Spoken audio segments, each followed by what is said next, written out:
أَوَلَمْ يَتَفَكَّرُوا فِي أَنفُسِهِمْ مَا خَلَقَ اللَّهُ السَّمَاوَاتِ وَالْأَرْضَ وَمَا بَيْنَهُمَا إِلَّا بِالْحَقِّ وَأَجَلٍ مُّسَمًّى وَإِنَّ كَثِيرًا مِّنَ النَّاسِ بِلِقَاءِ رَبِّهِمْ لَكَافِرُونَ۔ السلام علیکم ورحمۃ اللہ وبرکاتہ۔ بسم اللہ الرحمن الرحیم۔ قرآن نے کھولے راز اور میں ہوں ڈاکٹر کمل کیسر۔ ناظرین، سورہ فاطر کی آیت نمبر 27 اور 28 کو دیکھیں، بہت خوبصورت پیغام ہمیں وہاں ملتا ہے۔ اللہ سبحانہ وتعالیٰ ارشاد فرماتے ہیں، کیا تم نے نہیں دیکھا کہ اللہ نے آسمان سے مینہ برسایا تو اس میں طرح طرح کے رنگوں کے میوے پیدا کیے۔ میووں کے بعد بات آ جاتی ہے پہاڑوں کی اور ان کی ورائٹی کی، اور اس کے بعد جانوروں کی اور بہت ساری مخلوق کی ورائٹی کی، اور ان سب باتوں کے بعد اللہ سبحانہ وتعالیٰ ارشاد فرماتے ہیں کہ انما یخشی اللہ من عبادہ العلماء، کہ بے شک جو وہ لوگ جو اللہ کی خشیت اختیار کرتے ہیں وہ ہی علم والے ہوتے ہیں۔ یعنی ہم جتنا زیادہ اللہ تعالیٰ کی بنائی ہوئی کائنات پہ غور و فکر کریں گے، اس کو جانیں گے، تو کیا ہوگا؟ ہمارے علم میں جو اضافہ ہوگا وہ ہمیں اللہ کی عبادت میں ایک لذت دے گا۔ تو آج ہم بات کریں گے پہاڑوں کے بارے میں۔ پہاڑوں کی حقیقت کیا ہے، اس میں ہم کیا جانیں، کس طرح اس کو سمجھیں، اور جتنا سمجھیں گے ہمارے لیے اللہ تعالیٰ کا قرب حاصل کرنا آسان ہو جائے گا۔ میرے ساتھ میرے دو مہمان موجود ہیں، ڈاکٹر عالیہ اکرم جو کہ اسسٹنٹ پروفیسر ہیں عربک لینگویج اور لنگوسٹکس کی، چیئر پرسن ہے فیکلٹی آف عربک کی، اور اس کے ساتھ ساتھ میرے ساتھ موجود ہیں سائمہ جو کہ قرآن کی اسٹوڈنٹ بھی ہیں، ٹیچر بھی ہیں، اور ان کا خاص ایک انٹرسٹ ہے کہ وہ سائنسز کو پڑھ کے اس کے ساتھ قرآن کی آیات کے اوپر غور و فکر کرتی ہیں۔ تو ان کی طرف چلتے ہیں۔ جی السلام علیکم ورحمۃ اللہ وبرکاتہ۔ وعلیکم السلام ورحمۃ اللہ وبرکاتہ۔ جی ڈاکٹر عالیہ، میں آپ سے سٹارٹ کروں گی۔ میں جاننا چاہوں گی کہ پہاڑ جو ہیں جب ہم دیکھتے ہیں کہ وہ کس چیز کی علامت ہے؟ جبل کا لفظ بیسیکلی یوز ہوتا ہے پہاڑ کے لیے، اور جبل چھوٹا بڑا جیسا بھی پہاڑ ہو سب پہ اپلائی ہوتا ہے۔ اس کے علاوہ جو دوسرا لفظ آ رہا ہے راسیہ، یہ ہے مضبوط اور جمع ہوا پہاڑ۔ اور رواسی جو اس کی آیت میں بھی آتا ہے نا، رواسی ان تمید بہم، کہ اللہ تعالیٰ نے پہاڑ بنائے ہیں، وہ پہاڑی سلسلے ہیں، ایک پہاڑ نہیں ہے کہ وہ زمین ان کو لے کے ڈول نہ جائے۔ اور پھر تود فَلَقَ فَكَانَ كُلُّ فِرْقٍ كَالطَّوْدِ الْعَظِيمِ، جب موسیٰ علیہ السلام کے لیے سمندر پھٹ گیا تھا تو دونوں طرف پانی اتنا اونچا ہو گیا کہ جیسے ایک بلند و بالا پہاڑ۔ تو یہ لیکن اگر لنگوسٹکلی ہم دیکھیں تو پہاڑ عظمت اور بلندی کی علامت ہیں۔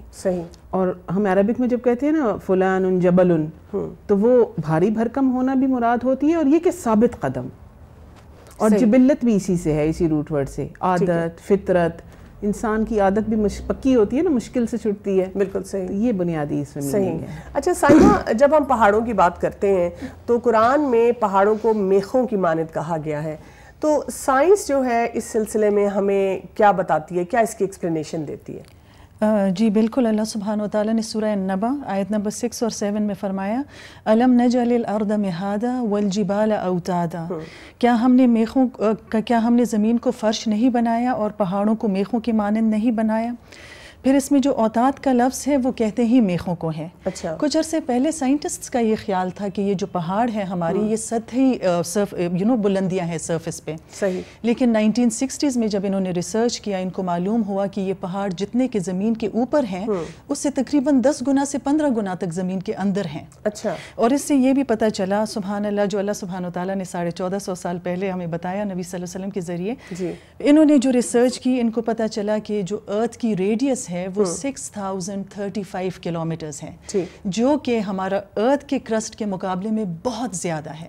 ہم جس ارتھ پہ رہتے ہیں اس کا crust it is between 2 kilometers to 35 kilometers۔ ایسے میں بہت ممکن تھا کہ یہ ارتھ کا جو کرسٹ ہے، ارتھ ہلنے اور تھر تھرانے کا اس میں تھا خدشہ کہ یہ ہوگا ضرور۔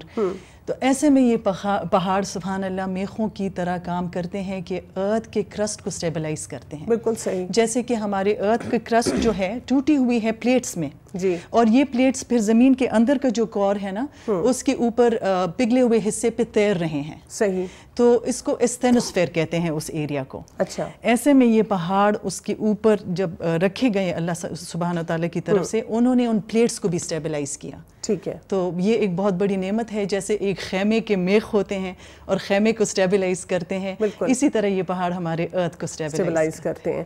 ڈاکٹر عالیہ, جیسے قرآن پاک میں آتا ہے وَجَعَلَ لَكُم مِّنَ الْجِبَالِ أَكْنَانًا, تو اس سے کیا مراد ہے؟ اکنانن بنیادی طور پہ کنان کی جمع ہے. کنان ایسا کپڑا جس میں کسی چیز کو چھپا یعنی حفاظت کے لیے چھپا دیا جائے. ٹھیک ہے. اور کأنہم لؤلؤ مکنون, گویا کہ چھپے ہوئے موتی ہیں, تو یہ بھی وہی روٹ ورڈ ہے. صحیح.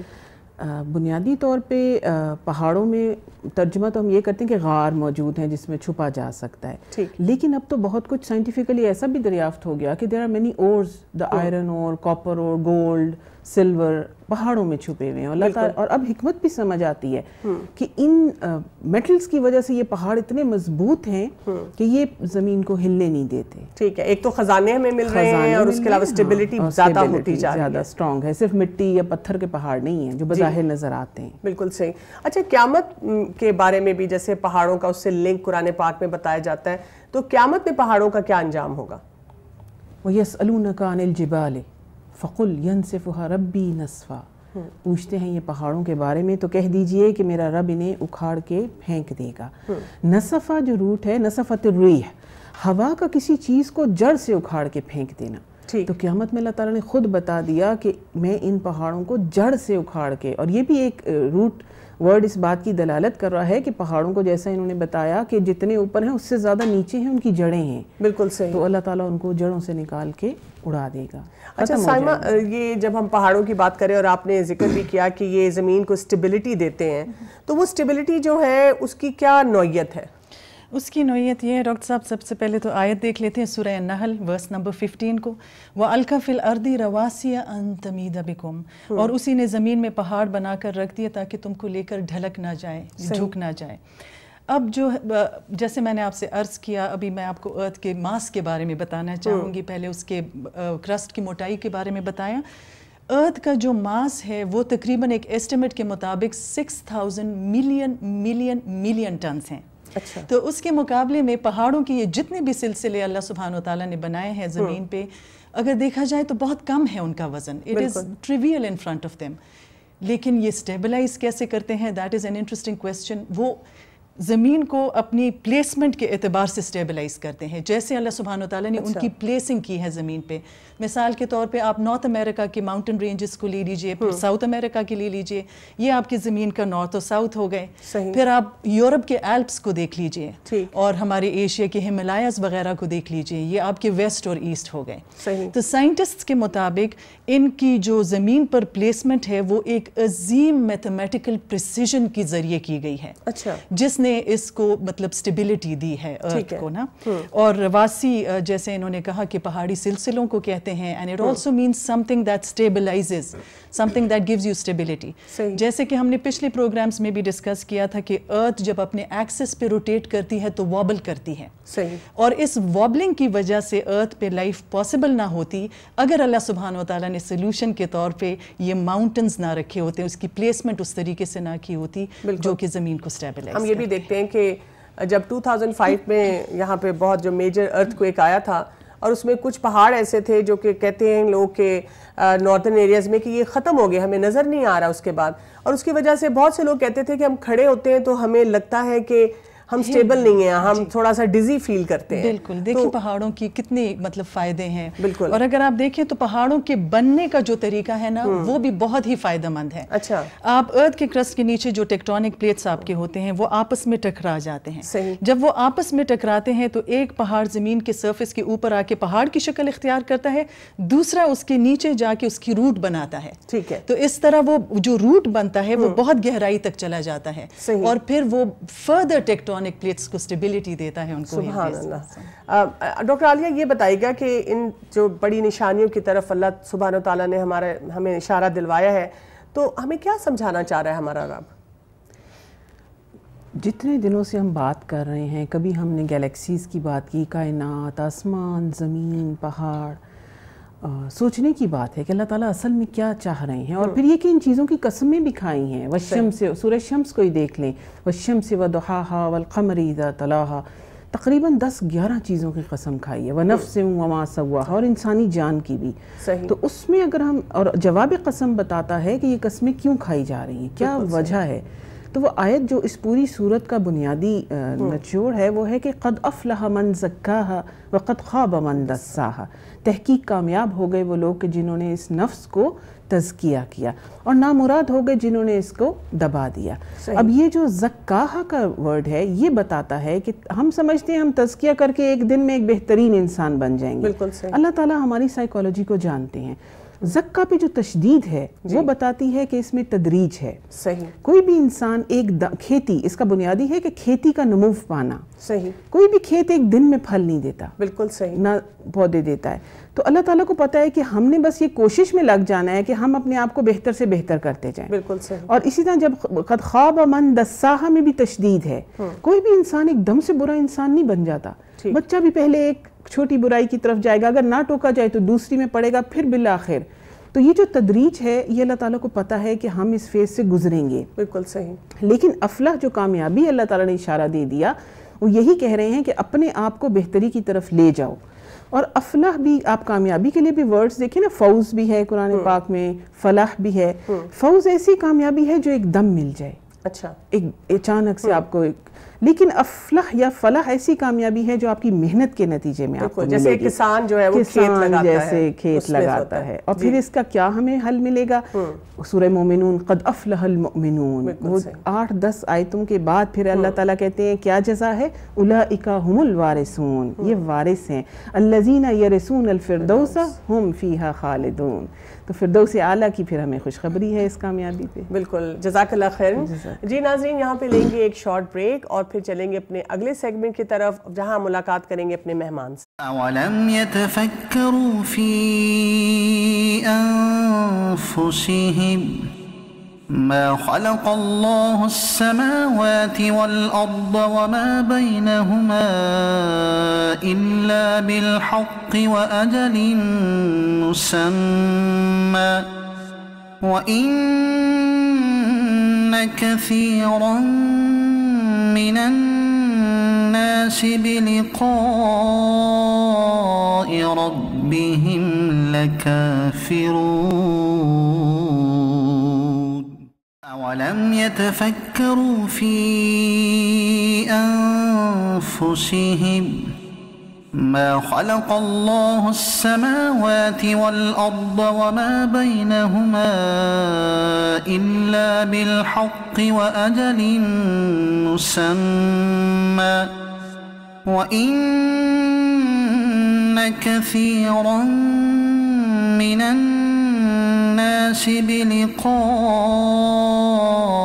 ربهم لكافرون. ویلکم بیک ناظرین. بات ہو رہی ہے پہاڑوں کی، اور جب پہاڑوں کی بات کریں تو پہاڑوں کے اندر جو خزانے چھپے ہوئے ہیں ان پر بھی بات ہونی چاہیے. اس وقت ہمارے ساتھ اسٹوڈیو میں موجود ہیں شمس الحسن صاحب، جو کہ ایکس چیف جیولوجسٹ ہیں پاکستان منرل ڈیولپمنٹ کارپوریشن کے، اور اس وقت چیئرمین ہیں ایک پرائیویٹ کمپنی کے. چلیں چل کے ان سے بات کرتے ہیں. السلام علیکم ورحمۃ اللہ وبرکاتہ. وعلیکم السلام ورحمۃ اللہ. سر، آپ کو میں ویلکم کرتی ہوں اپنے پروگرام میں، اور میں خاص طور پہ جاننا چاہوں گی کہ جب ہم پہاڑوں کی بات کرتے ہیں اور پھر جو معدنیات ہیں اور وہاں سے کیا کیا خزانے ہمارے لیے نکلتے ہیں، تو آپ کو کیا لگتا ہے کہ اس وقت تک ہم اپنے ایسے خزانوں کو کس حد تک ایکسپلور کر چکے ہیں؟ دیکھیے، اس وقت تک جو ہماری پوزیشن ہے معدنیات میں تلاش کی، وہ خاصی حوصلہ شکن ہے. اچھا. جو ہمارے ملک میں پوٹینشیل اللہ تعالیٰ نے دیا ہے بہت واسٹ ہے، بہت وسیع ہے. اور اس سلسلے میں خاص طور سے ہمارے نوردرن ایریاز ہے، بلوچستان کا علاقہ ہے. بلوچستان میں تو کچھ نہ کچھ کام ہوا ہے. نوردرن ایریاز میں خاص طور سے اس کی ٹوپوگرافی ایسی ہے اور ہائٹس وغیرہ ہے، تو اس کی وجہ سے بڑا لیمیٹڈ کام ہوا ہے. اور جو کچھ بھی کام ہوا ہے وہ وادیوں میں تک محدود ہے.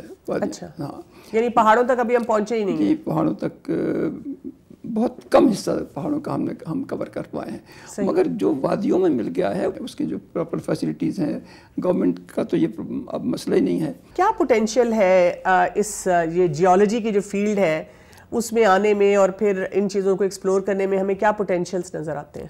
پوٹینشیل تو بے تحاشا ہے, بہت ہے, اور پاکستان جیسے ملک کے اندر اس کو تو دو رائے ہو نہیں سکتی. جیسے کہ میں نے ابھی عرض کیا آپ سے کہ ہمارے ناردرن ایریاز, ایون پنجاب کے اندر بڑا پوٹینشیل ہے, ناردرن ایریاز میں بڑا پوٹینشیل ہے, بلوچستان میں بڑا پوٹینشیل ہے, آزاد کشمیر میں بڑا پوٹینشیل ہے. ہماری جو میری اور میرے ساتھیوں کی جو تمام اس وقت توجہ ہے وہ ہمارے ناردرن ایریاز کے اوپر ہے. ٹھیک ہے, اس میں ہمارے ریجنز بھی ہیں اور ہم بزی ہیں اس وقت. مگر جیسے میں نے بتایا کہ کیا کیا چیزیں وہاں سے نکلتی ہیں ناردرن اس وقت تو ناردرن ایریاز سے ہارڈلی کچھ نکلتا ہے, مگر جو پروسپیکٹس ہیں جی وہ میں آپ کو کہوں گا کہ کاپر, گولڈ اور ہیوی میٹلز کا اچھا وہ بلوچستان سے بھی زیادہ ہے. بلوچستان میں آپ نے ریکوٹک کا بڑا آپ نے نام سنا ہوگا, مگر اس سے بھی بہت زیادہ پوٹینشیل ہے. ایک بڑا مسئلہ یہ ہے کہ میں نے جیسے عرض کیا آپ سے کہ ابھی تک ہم نے ڈیٹیل سروے نہیں کر پائے ہیں, بہت کم ایریا کورڈ ہے, مگر اس کے باوجود جو کچھ مل گیا ہے وہ بھی اتنا زیادہ ہے. اور ایک فرق جو ہے بلوچستان میں اور ناردرن ایریاز کے خاص طور سے کاپر, گولڈ, سلور اور میٹلک ہیوی میٹلز کا, وہ یہ ہے کہ اکثر چیزیں جو ابھی ہم نے لوکیٹ کی ہیں ناردرن ایریاز میں وہ سرفیس پر ہیں. بلوچستان میں جو کچھ ہے وہ زیر زمین ہے, 1500, 2000, 1000 فٹ نیچے ہے, اس کو نیچے جانا پڑے گا. وہاں اکثر چیزیں اوپر ہیں ساری کی ساری, اگر ہم ڈیٹیل کام کریں تو بڑا فرق ہے. مگر اس پر بھی بہت سارے مسائل ایسے ہیں کہ جن پر اس تیزی سے کام نہیں ہو سکا ابھی تک جس طرح ہونا چاہیے. اچھا ہم اگر اپنے یوتھ کی بات کرتے ہیں تو اکثر گھروں میں یہی سننے کو ملتا ہے کہ جی یا تو میرا بیٹا بیٹی ڈاکٹر بنے گا یا انجینئر بنے گا یا ایسی کوئی ریلیٹڈ جو آج کل کارپوریٹ کلچر کی فیلڈز ہیں اس میں جائے گا. جیولوجی اور جیولوجسٹ بننا مجھے لگتا ہے کہ بہت کم لوگوں کی سوچ میں ہوتا ہے کیریئر کی چوائس کے لیے. تو ہم اپنے یوتھ کا اس فیلڈ میں کیسے انٹرسٹ کریٹ کر سکتے ہیں؟ کیونکہ وہی بات ہے زیادہ لوگ اس فیلڈ میں آئیں گے, زیادہ برینز ہوں گے, تو وہ جو وسائل ہیں وہ بھی پھر بڑھنا شروع ہو جاتے ہیں اس لیول پہ آ کے. دیکھیے دراصل سیدھی بات تو یہ ہے کہ یوتھ ہمارا تو یقیناً آئے گا ادھر بشرطے کہ یوتھ کو امپلائمنٹ کی اپارچونیٹیز ملے.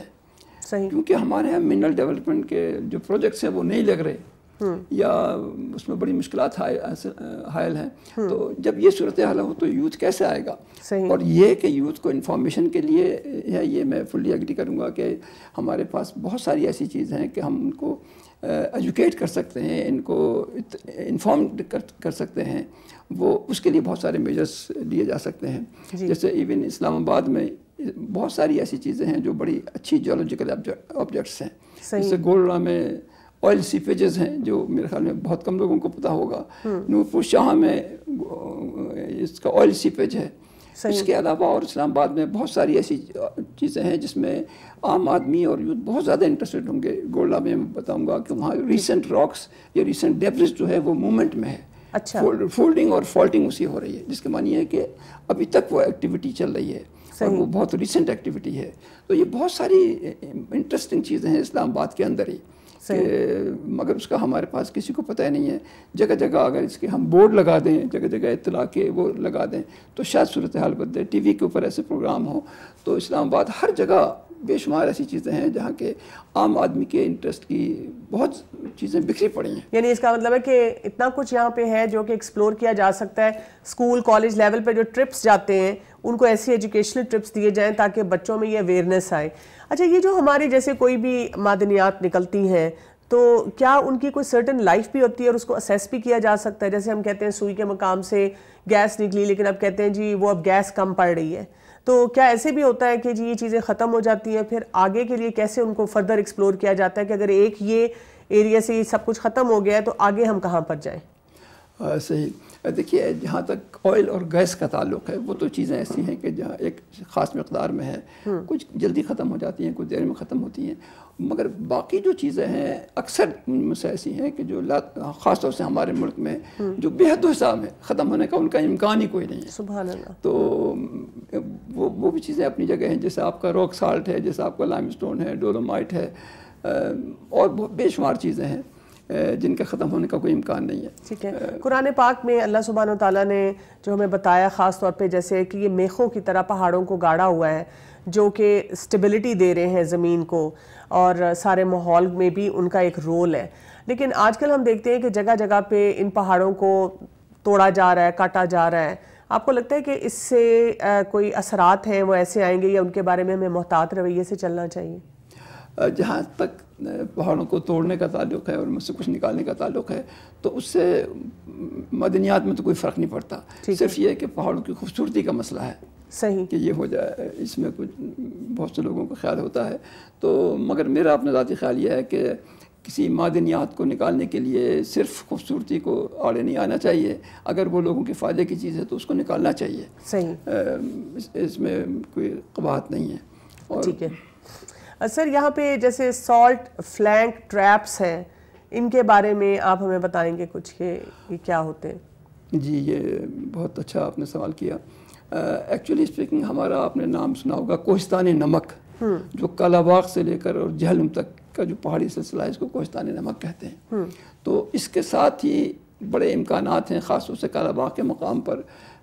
اس کے ساتھ جو سالٹ کے ساتھ جو ٹریپس بنتے ہیں وہاں آئل ٹریپ ہو جاتا ہے، آئل اور گیس دونوں اس کے امکانات ہیں. تو ابھی تک پاکستان میں اس کے اوپر کوئی ایک کنواں بھی نہیں کھودا گیا کہ اس علاقے کے اندر.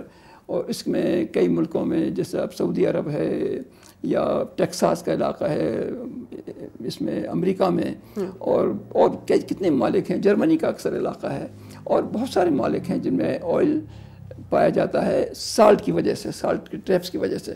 تو میرا اپنا ذاتی خیال یہ ہے، اور میں نے اس پہ کافی پیپر بھی لکھے ہیں، کوہاٹ پہ بھی لکھے تھے. تو کوہاٹ میں تو اللہ کا شکر ہے وہاں سے اسٹارٹ ہو گیا ہے.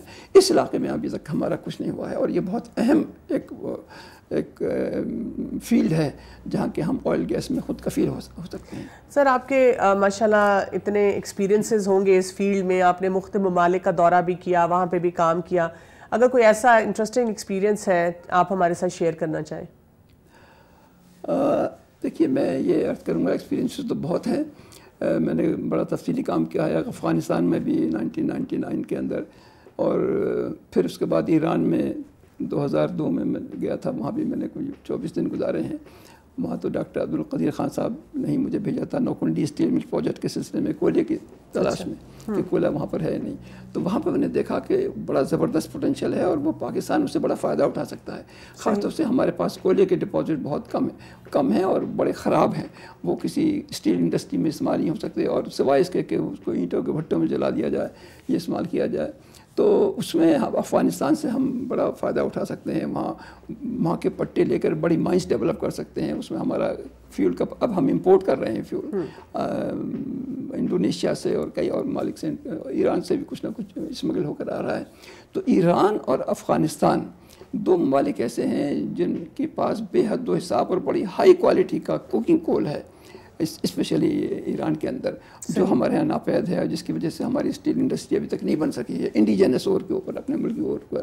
تو اگر وہاں پہ ہم اس قسم کے وہ اس پہ بھی تیار ہیں دونوں ممالک کہ ہمیں لیز دے دیں، پٹے دے دیں، اور ہم خود اپنی مائنس ڈیولپ کر لیں وہاں پر، تو ہماری بہت ساری معدنیات، آئرن اور، ہائی گریڈ آئرن اور ہائی گریڈ کول کا مسئلہ تو ہمارا بڑی آسانی سے حل ہو سکتا ہے. ہماری سرحدیں ملی ہوئی ہیں، اور اس کے علاوہ بہت ساری چیزیں ہیں جو ان ممالک سے اگر ہم تعاون کریں تو ہمارا بہت فائدہ ہو سکتا ہے، ان مالک کا بھی فائدہ ہو سکتا ہے. بالکل صحیح. سر، یہ جو ہمارے را ریسورسز ہیں جیسے آپ بتا رہے ہیں، ان کو پھر کیسے مینیج کیا جائے؟ کیا اسٹریٹجیز آپ سمجھتے ہیں کہ ہمیں اڈاپٹ کرنی چاہیے کہ ان کو مینیج کر سکیں؟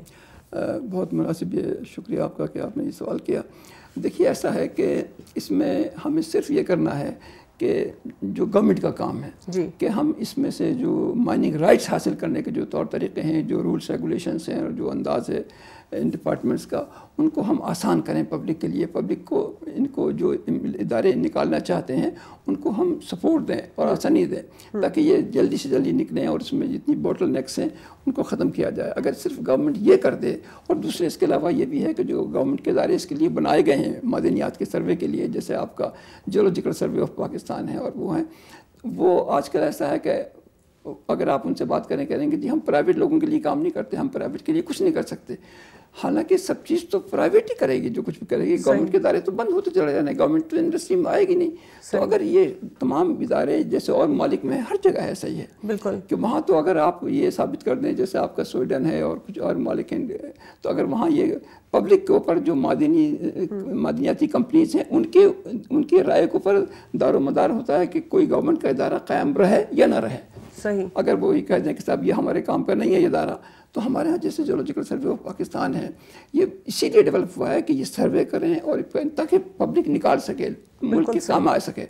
تو اس ادارے کا کوئی اس وقت خاصا یعنی کہ وہی بات ہے کہ ساری کولیبوریشن جو ہے وہ بہت اسٹرانگ کرنے کی ضرورت ہے. یہ ادارے بنے اس لیے ہیں کہ پبلک کا فائدہ ہو، مگر آج کل یہ ہے کہ نہیں آپ اس قسم کی بات کمرشل بات نہیں کریں گے جیسے شاید آپ نے بھی ذکر کیا تھا. سر یہ بھی میں جاننا چاہوں گی کہ ایکسپورٹ اورینٹیشن جو ہے ہماری وہ کس لیول کی ہونی چاہیے اور اس میں کیا کیا ہمیں ذہن میں رکھنا چاہیے؟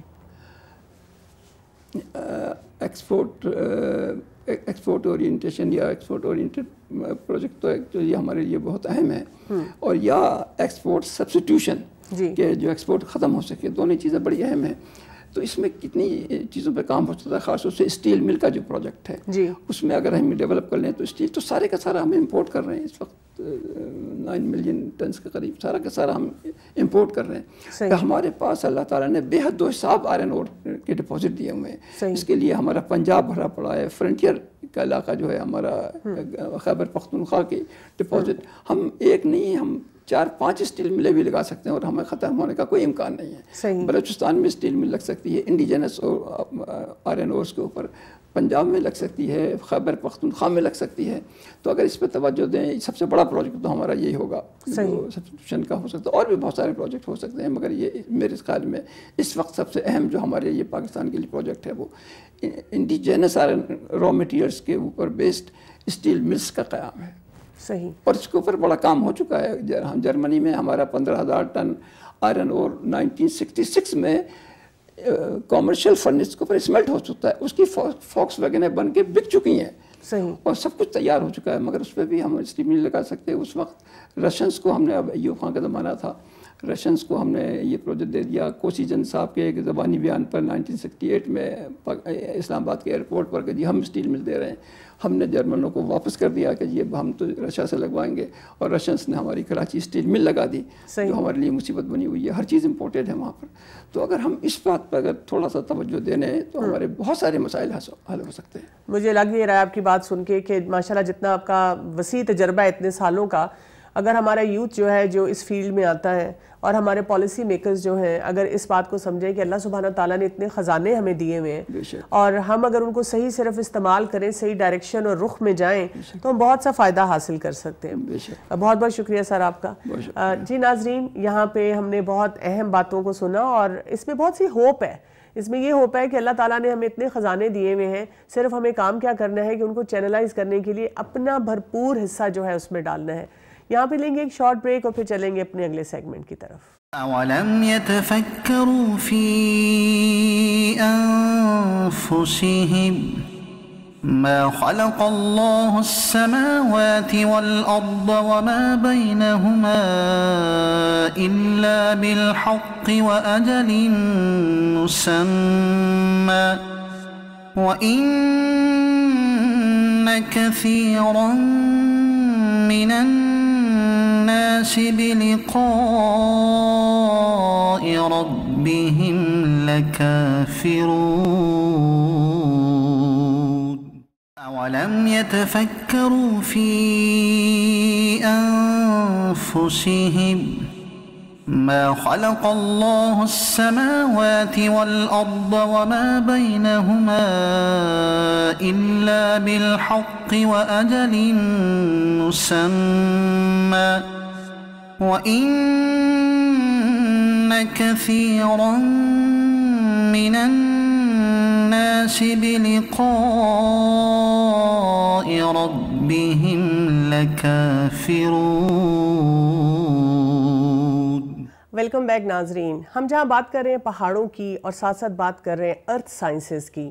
مسلمانوں کا ہمیشہ سے اس بارے میں انٹرسٹ رہا ہے کہ کیا معدنیات ہیں، ارتھ کویک یا زلزلے کیسے آتے ہیں، پہاڑوں میں کیا کیا خزانے چھپے ہوئے ہیں، پہاڑوں سے ہم کیا کچھ سیکھ سکتے ہیں۔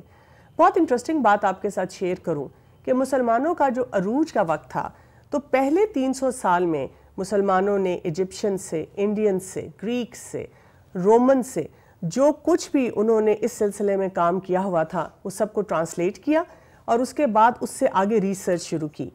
اور اس کے ساتھ ساتھ ہم دیکھتے ہیں کہ ایشیا میں، یورپ میں، افریقہ میں جو فتوحات ہوتی گئیں تو اس معاملے میں فتوحات کے ساتھ ساتھ جہاں اسلام پھیلا وہاں پر ارتھ سائنسز پہ بھی بہت کام ہوا۔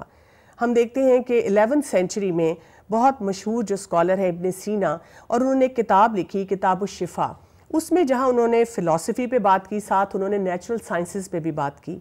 یحییٰ ابن مصاوح، انہوں نے ایک کتاب لکھی جس میں انہوں نے جیمز اور اس کی پراپرٹیز کے بارے میں بات کی۔ 10ویں سینچری کے اسکالر الحمدانی نے 3 کتابیں لکھی عربک میں جس میں انہوں نے سونے پہ، چاندی پہ اور معدنیات پہ اور بہت سارے جو ہیرے جواہرات ہیں ان کے بارے میں ان کو کیسے جانچا جائے، کیسے سمجھا جائے، پرکھا جائے، اس پہ بھی بہت سی بات کی۔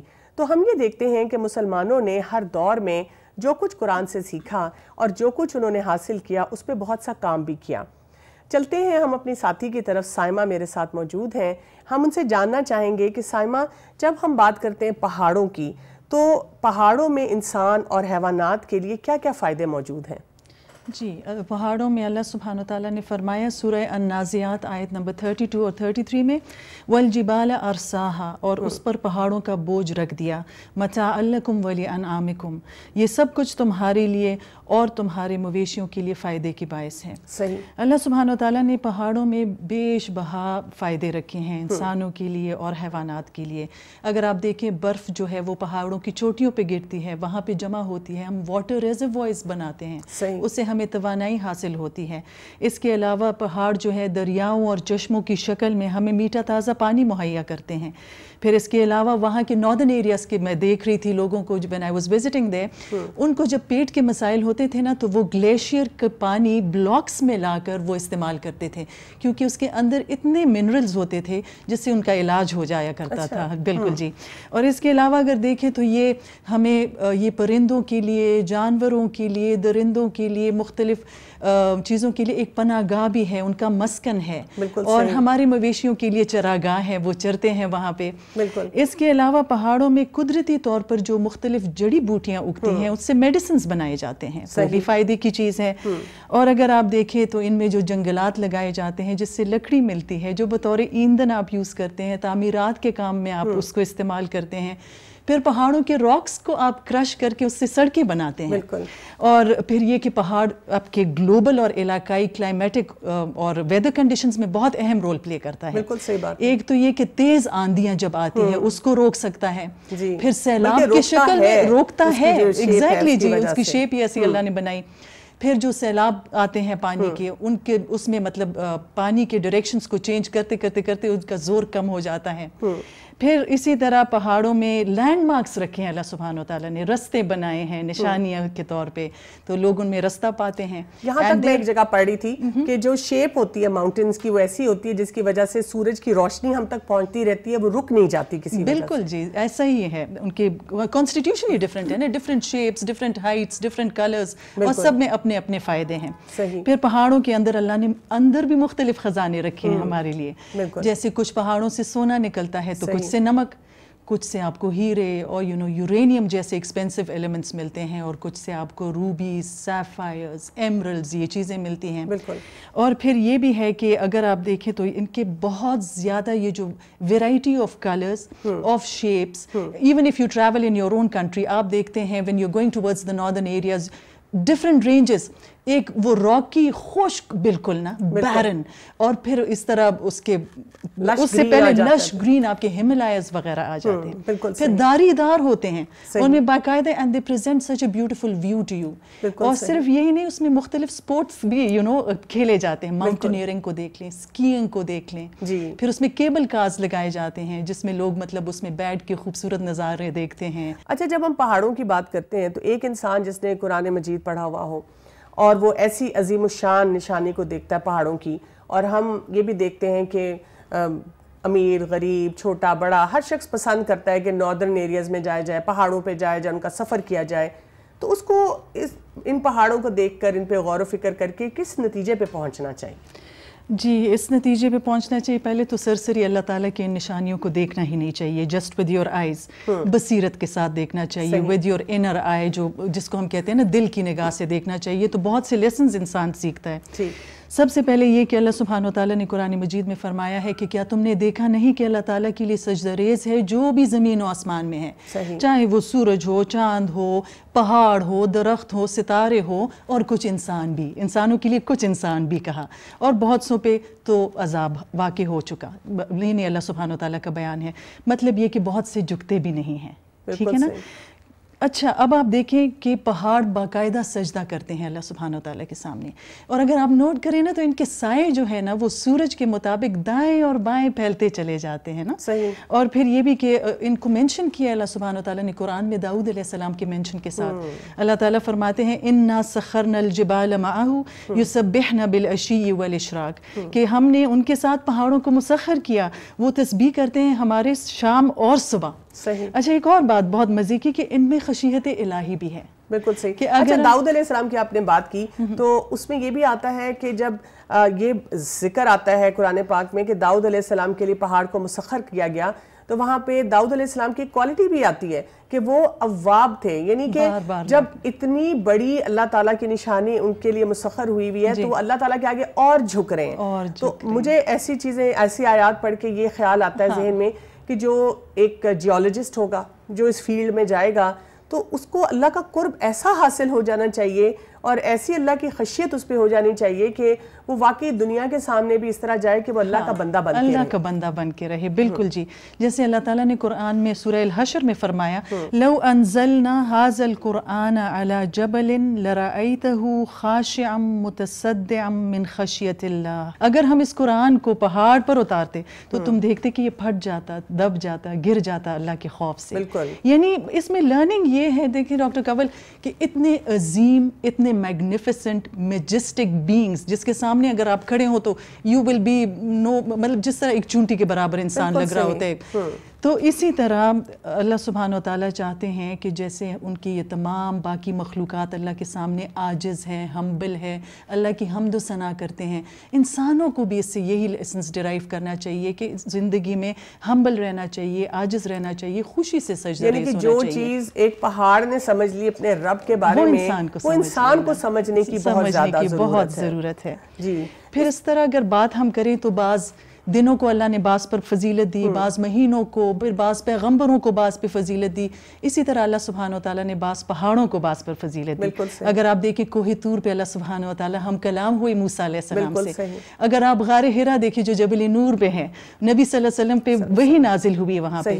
پھر اگر آپ دیکھیں کہ اس پہاڑ کو جس پر تجلی نظر آئی, تجلی گری, تو وہ ریزہ ریزہ ہو گیا, دب گیا.